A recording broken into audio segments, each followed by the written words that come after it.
Tail of only Parsi temple in Kerala. Okay, പാഴ്സികൾ എന്ന് പറഞ്ഞത് പേർഷ്യയിൽ നിന്ന് വന്ന സൊറോആസ്ട്രിയനിസത്തിൽ വിശ്വസിച്ച ഒരു മതവിഭാഗക്കാരാണ് ശരിക്കും പാർസികൾ എന്ന് പറഞ്ഞത്. Okay, Parsi comes from Persia. പേർഷ്യയിൽ അവർക്ക് റിലീജിയസ് പെർസിക്യൂഷൻ നേരിട്ട ഒരു സമയത്ത് അവർ കേരളത്തിലേക്ക് വരികയും അതിന് മുന്നേ തന്നെ ഇന്ത്യയിലെ ഗുജറാത്തിലേക്ക് വന്നു. അവിടെ നിന്നും ഒരുപാട് ആളുകൾ കേരളത്തിലേക്കും വരികയുണ്ടായി. 100ഓളം ഫാമിലീസ് അന്ന് ഉണ്ടായിരുന്നു. ഇന്നത് ഒരു ഫാമിലി ആയിട്ട് ചുരുങ്ങി. മാർഷൽ ഫാമിലിയാണ് the only family in Calicut or Kerala. Okay, അവർക്കൊരു ടെമ്പിൾ ഉണ്ട്. ടെമ്പിളിൻ്റെ പേരാണ് അഞ്ചുമാൻ ബാഗ് എന്ന് പറഞ്ഞത്. സോ അവർക്ക് കുറച്ച് റിലീജിയസ് റിച്വൽസ്, അതുപോലെ തന്നെ അവരുടേതായിട്ടുള്ള ചില തനിമകൾ, അതുപോലെ കൊമേഴ്സിനും ഇൻഡസ്ട്രിക്കൊക്കെ ഒരുപാട് സംഭാവനകൾ നൽകിയിട്ടുണ്ട്. അതൊക്കെ നമുക്ക് ഇതിലൂടെ പരിശോധിക്കാം.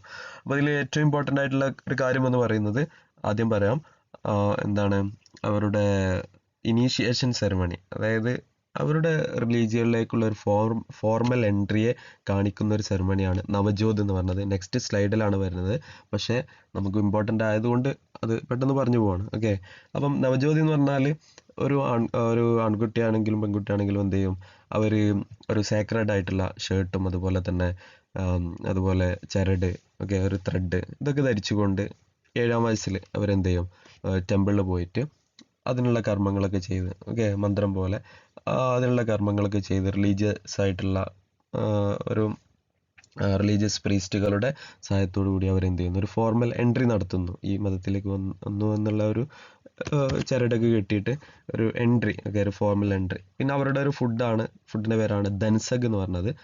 വെജിറ്റബിൾസും മീറ്റും അതൊക്കെ ഉൾക്കൊണ്ടിച്ചുള്ള ധൻസഗ് എന്ന് പറഞ്ഞ ഒരു മീറ്റ് അവർ കഴിക്കാറുണ്ട്. പിന്നെ അവരുടെ ഒരു പ്രത്യേകത എന്ന് പറഞ്ഞത്, അവർ മരണപ്പെട്ടാൽ, ഓക്കെ, പണ്ട് കാലങ്ങളിലൊക്കെ അവർ വിശ്വസിക്കുന്നത് എന്താണെന്ന് വെച്ചാൽ, എർത്ത് മലിനമാക്കരുത്, വാട്ടറും ഫയറും ഒന്നും മലിനമാക്കരുത്, അവർ കഴുകന്മാരോ അല്ലെങ്കിൽ അവർ കൊത്തിക്കൊണ്ടുപോയിക്കോട്ടെ ജഡങ്ങൾ, ഓക്കെ, എന്നുള്ള ഒരു ബിലീവ് ആയിരുന്നു അവർക്ക്. അതുകൊണ്ട് തന്നെ അവർക്ക് വലിയൊരു ഒരു സിമെൻറ്റ് പോലെയുള്ള ഒരു സ്ട്രക്ചറിൽ, ഓക്കെ, വലിയൊരു ടവർ ഓഫ് സൈലൻസ് എന്നാണ് പറയുക, അവിടെ ഡെഡ് ബോഡി വെച്ചിട്ട് അവരെന്ത് ചെയ്യും, ഈ കഴുകന്മാർക്കും അതുപോലെ തന്നെ മറ്റുള്ള മൃഗങ്ങൾക്കും ഭക്ഷണമാക്കിക്കൊണ്ട്, ഓക്കെ, മൃഗങ്ങൾ മീൻസ് കഴുകന്മാർ മിക്കവാറും, കാരണം ഹൈ സ്ട്രക്ചറിലാണ് അത് കൊടുക്കുക. ആ ഒരു ടവർ ഓഫ് സൈലൻസിൽ ഡെഡ് ബോഡി വെച്ചിട്ട് എന്ത് ചെയ്യും, അത് ഭക്ഷണമാക്കി കൊടുക്കുകയും, അങ്ങനെ എർത്ത് മലിനമാക്കണ്ട എന്നുള്ളൊരു വിശ്വാസം. ഓക്കെ, ടവർ ഓഫ് സൈലൻസ് എന്ന് പറഞ്ഞത്.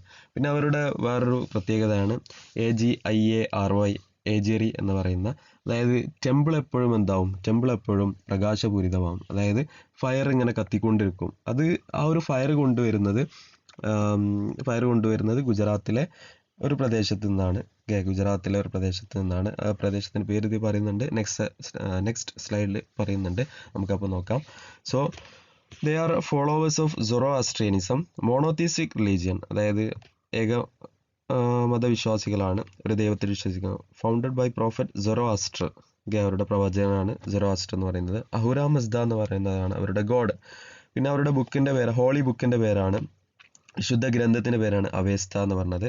They came from Persia, Arabian, Gujarat. The only Parsi temple in Kerala, Anjuman Bagh എന്ന് പറയുന്ന ഇതാണ് കേരളത്തിലെ ഏക ടെമ്പിൾ എന്ന് പറയുന്നത് അവരുടെ.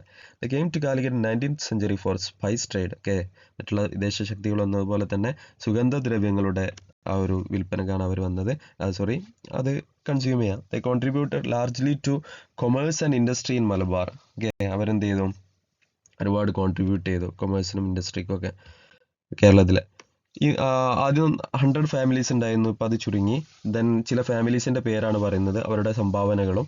പാർസി ഫാമിലികളുടെ പേര്: മുഗസേദ് ഫാമിലി, സോമില്ല്, അവർ മില്ലുണ്ടാക്കി. അതുപോലെ തന്നെ Dalal family, salt and rose food trade, okay. പിന്നെ അതുപോലെ ഹിജ്ബീസ് ഫാമിലി, വാട്ടർ ഫാക്ടറി ഉണ്ടാക്കി. കവർജീസ് ഫാമിലി, മെർച്ചൻറ്റ് ഫേംസ് ഉണ്ടാക്കി. പിന്നെ ഡാരിയസ് മാർഷൽ എന്ന് പറയുന്ന ആൾ ഒരു ഓട്ടോമൊബൈൽ വർക്ക്ഷോപ്പ് തുടങ്ങി, ഓട്ടോമോട്ടോ എന്ന പേരിലുള്ള. അതുപോലെ സുബിൻ മാർഷൽ ഉണ്ട്, ഓക്കെ. ഇനീഷ്യേഷൻ സെറമണിയുടെ പേരാണ് നവജ്യോതി, അതായത് formal entry into religion. Then last slide. ഈ നവജ്യോതി എന്ന് പറഞ്ഞ ത്രെഡ് സെറമണി, ചരട് കെട്ടുന്ന ഒരു സെറമണി എന്നുള്ള ഒരു പേരിലും അത് അറിയപ്പെടുന്നു. സെറമണി എന്നുള്ള പേരിലും അത് അറിയപ്പെടുന്നു. At the age of 7 children wear സുദേശ് എന്ന് പറഞ്ഞാൽ ഒരു വൈറ്റ് ഡ്രസ്സാണ്, ഓക്കെ, വെള്ള വസ്ത്രമാണ്. കുസ്തി, എ ത്രെഡ്. ഏജിയറി എന്ന് പറഞ്ഞാൽ നമ്മൾ നേരത്തെ പറഞ്ഞു, ടെമ്പിൾ എപ്പോഴും കത്തിക്കൊണ്ടിരിക്കുന്ന ഒരു ഫയർ, നേരത്തെ നമ്മൾ പറഞ്ഞു ഗുജറാത്തിലെ ഏത് പ്രദേശത്ത് നിന്നാണ് ആ ഫയർ കൊണ്ടുവരുന്നത്? ഉദ്വാഡ. ഉദ്വാഡ എന്നുള്ള പ്രദേശത്ത് നിന്നാണ്. ദൻസഗ് എന്ന് പറഞ്ഞാൽ നേരത്തെ പറഞ്ഞു മീറ്റ്, ലെൻറ്റിൽസ്, വെജിറ്റബിൾസ് ഇതൊക്കെ മിശ്രിതമാക്കിക്കൊണ്ട് ഒരു ഫുഡാണ്, ഡിഷാണ് ദൻസഗ് എന്ന് പറഞ്ഞത്. Served with brown rice and kachumber salad.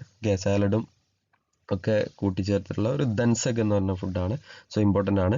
Then dead body dispose ചെയ്യുന്നത് ടവർ ഓഫ് സൈലൻസിന്. അതിനെ പറയുന്ന പേരാണ് ദോക് മെനാഷിനി എന്ന് പറയുന്നത്. ആ ഒരു ചടങ്ങിന് ദോക് മെനാഷിനി.